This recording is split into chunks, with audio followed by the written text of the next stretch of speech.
پچھلے سال اپنے گھر والوں کے ساتھ کہیں تفریح پہ نکلا، یونیورسٹی کے لڑکوں کا اور لڑکیوں کا پورا ایک گروپ آیا۔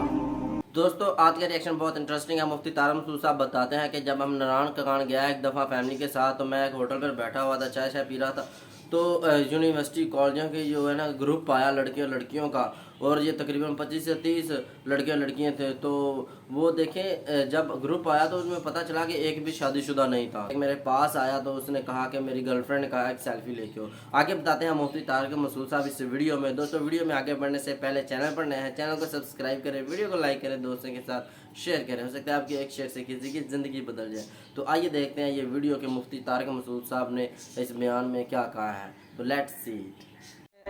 ایک پچھلے سال اپنے گھر والوں کے ساتھ کہیں تفریح پہ نکلا ہوا، تو کہیں ہم کالام یہ ناران کاخان ہے، بڑے خوبصورت علاقے، یہاں میں ہوٹل میں بیٹھا ہوا کوئی چائے وائے پی رہا ہوں گا، تو یونیورسٹی کے لڑکوں کا اور لڑکیوں کا پورا ایک گروپ آیا، پنجاب سے کوئی یونیورسٹی سے نا لڑکے لڑکیاں وہ کہیں گھومنے پھرنے نکلے ہوں گے۔ پہلے ہمیں یہ لگتا تھا جتنے بھی لڑکے آ رہے ہیں اپنی بیویوں کے ساتھ، پہلے یہ ہوتا تھا، نئی شادی ہوئی ہے دلہن کو لے کے نکلے ہوئے ہیں، تو میں نے کہا کہ یار اتنے لوگوں کی اتفاق سے نئی شادی ہو گئی، سب اپنی دلہنوں کو لے کے نکلے ہوئے ہیں۔ مثال کے طور پر 30 لڑکے 30 لڑکیاں ہوں گی، پتہ چلا کم وقتوں میں ایک بھی میرڈ نہیں ہے، اور بڑے بے تکلف، اتنے میں اب بے تکلفی کی انتہا کہاں تک ہو گئی۔ میرے پاس ایک نوجوان آیا کہ میری گرل فرینڈ نے کہا ہے کہ مفتی صاحب کے ساتھ اپنی ایک سیلفی لے کر آؤ۔ وہ ان کی گرل فرینڈ کہیں میرا بیان سنتی ہو کہ مفتی صاحب کے ساتھ اپنی ایک یادگار سیلفی لے کر آؤ۔ میں نے ان کو تو کچھ نہیں کہا، لیکن مجھے لگا کہ معاشرہ اب اتنا خراب ہو گیا ہے نا، ایک آدمی ایک مولوی سے عقیدت بھی کر رہا ہے، سیلفی بھی لے رہا ہے، لیکن اسے مولوی کے سامنے یہ بتاتے ہوئے شرم نہیں آ رہی کہ میں ایک ہفتے کے ٹور پہ، جس میں راتیں بھی گزارتے ہوں گے ظاہر ہے، میں اپنی گرل فرینڈ کو لے کے نکلا ہوں۔ اس کا مطلب یہ چیز اب ہمارے معاشرے میں بری، مولوی کو تو لوگ 100 دفعہ سوچتے ہیں نا، اب یہ ایسی چیز ہو گئی کہ مولانا صاحب کو بتا دی تو مولانا صاحب کہیں گے ہو کوئی بات نہیں، کوئی بات نہیں، گرل فرینڈ اب خیال رکھیے گا بھابھی کا۔ اچھا اس نے مجھ سے دوسری بات یہ کی کہ میری گرل فرینڈ نے کہا ہے کہ مفتی صاحب سے کہو کہ کوئی نصیحت کر دیں۔ اب دیکھیں وہ بیچاری تھوڑی سی دین پہ تھی نا، لیکن معاشرہ اتنا خراب ہو گیا ہے، سوسائٹی یہاں تک پہنچ چکی ہے کہ جس کو علماء سے محبت بھی ہے نا، وہ بھی ان چیزوں کو برا نہیں سمجھ رہے۔ میں نے اس سے کہا کہ آپ اپنی گرل فرینڈ کو جا کے کہیں کہ میری طرف سے نصیحت ہے کہ بوائے فرینڈ کو چھوڑ دیں آپ، میں نے یہی نصیحت کی۔ میں نے کہا فی الحال اس سے بڑا جرم آپ نہیں کر رہی کہ ایک نامحرم آدمی کے ساتھ آپ ٹریولنگ کر رہی ہے۔ ہمارے نبی نے تو عورت کو محرم کے بغیر سفر کرنے کی اجازت نہیں دی اکیلے، اور آپ باقاعدہ نامحرم اور جوان ہو کے پوری بس جا رہی ہے۔ خوب سمجھ لو غیر مسلم پہ دنیا میں عذاب نہیں آتے، مسلمانوں میں جب کوئی گناہ پھیلتا ہے نا تو اللہ اس کی دنیا میں سزا دیتا ہے۔ یہ جو ہمارے اوپر جو اتنے عذابات کیے، کافروں کو کچھ نہیں ہوتا، کافروں کو تھوڑا، ان کے لیے تو آخرت ہے، مسلمان کو دنیا میں سزا ملتی ہے۔ تو خدا را ایک فیصلہ کرو، یا تو بے شرم بن جاؤ یا با حیا بن جاؤ، اور اللہ آپ کے جذبات کچلتا نہیں ہے۔ اللہ کہہ رہے گندا راستہ ہے اور ایک پاکیزہ راستہ ہے، گندے راستے کو چھوڑ دو، پاکیزہ راستے پہ آ جاؤ۔ پاکیزہ راستہ کیا ہے؟ نکاح والا راستہ، اور اس راہ میں نکاح شادی بیاہ میں جو ٹینشنیں آئے نا کہ خرچہ بڑھے گا، اللہ پہ توکل کر کے اس کو برداشت کرو۔ موسیٰ کلیم اللہ، حضرت موسیٰ علیہ السلام کا واقعہ قرآن بیان کرتا ہے۔ اللہ کے کلیم، انتہائی مقرب پیغمبر، انہیں جب لڑکی کے والد نے، ان کی زوجہ کے والد نے کہا کہ میں اپنی بیٹی آپ کو دوں گا اس شرط پہ کہ آپ 10 سال بکریاں چراؤ، کتنا بھاری بھرکم مہر تھا، حضرت موسیٰ نے شادی کو ترجیح دی اور 10 سال بکریاں چرانے کے عمل کو قبول کر لیا، کیونکہ وہ نکاح کی اہمیت جانتے تھے۔ پیغمبروں نے نکاح کرنے کے لیے بڑی پریشانیاں اٹھائی ہیں، اور آج رشتہ مل رہا ہوتا ہے، لڑکا نکاح کرنے کے لیے تیار نہیں ہوتا کہ میں پہلے اپنے پاؤں پہ کھڑا ہو جاؤں، میں اسٹیبل ہو جاؤں.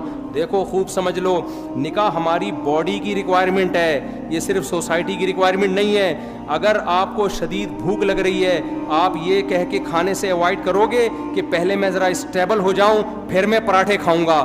آپ کہو گے یار جب تک میں کھاؤں گا نہیں میں اسٹیبل ہو نہیں سکتا, کیونکہ بار بار بھوک مجھے تڑپائے گی, ترسائے گی, مجھے کام نہیں کرنے دے گی. اسی طرح اللہ نے مرد اور عورت کے دل میں شہوانی جذبات رکھے ہیں, ان دونوں کا ملاپ یہ ان کی باڈی کی نیڈ ہے, ان کی فزیکل ریکوائرمنٹ ہے.